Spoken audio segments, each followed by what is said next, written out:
Hi, I'm Peter Whittle. Now today is St George's Day, so what can we expect?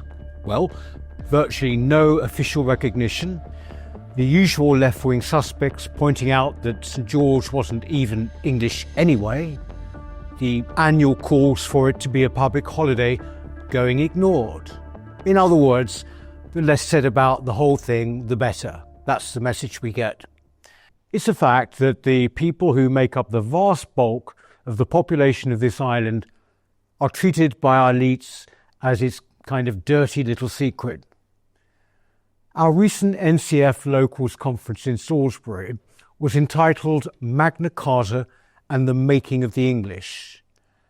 As I pointed out then, we certainly seem to have been living through an era dedicated indeed to the breaking of the English. I don't have to point out to you how, for decades now, English history has been systematically trashed, English ethnic identity is denied, its cultural identity is traduced.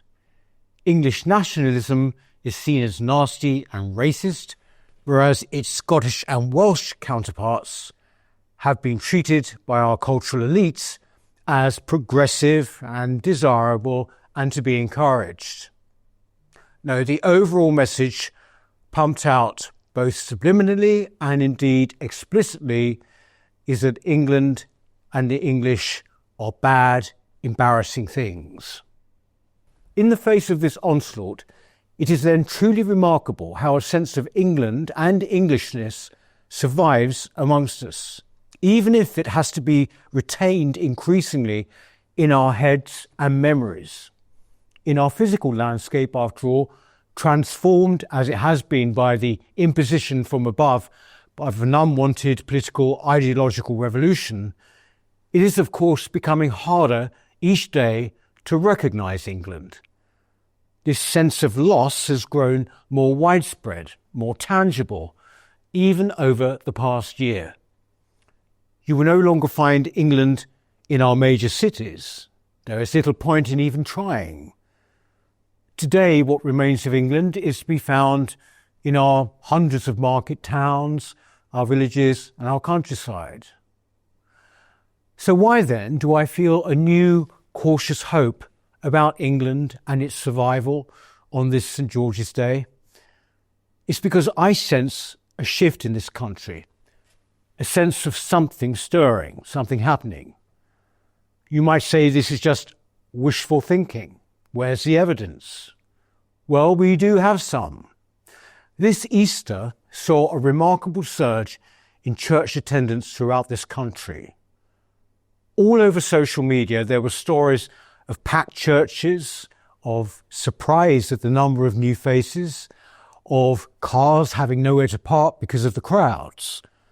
What was especially unexpected was the number of young people in the pews. This revival has not just been confined to this Easter. Church attendance has been growing again over the recent year, not just here but across Europe. And it is Catholicism which is seeing the greatest growth, especially again amongst young people. A need for certainty, a spiritual void and a rejection of nihilism might certainly play their parts in this. That's almost for sure. But I believe that it also shows more a quiet but growing response to the fear that we as a culture are losing something, that our culture is under serious threat and it is time for us to take a stand. And more specifically, a growing hostility to the increasing space being taken by Islam in our cultural, political and religious life. Now, that it should take this particular form, a revival in church-going, is no less encouraging for being unexpected. I would end by urging everyone to take heed of this and once again rediscover for themselves this crucial foundation stone of England and our culture. And for the many who are not even remotely religious, but who share the same concerns for our future, coming together in this context might prove to be the best way to draw strength from each other for the future. In the meantime, happy St. George's Day. Thank you.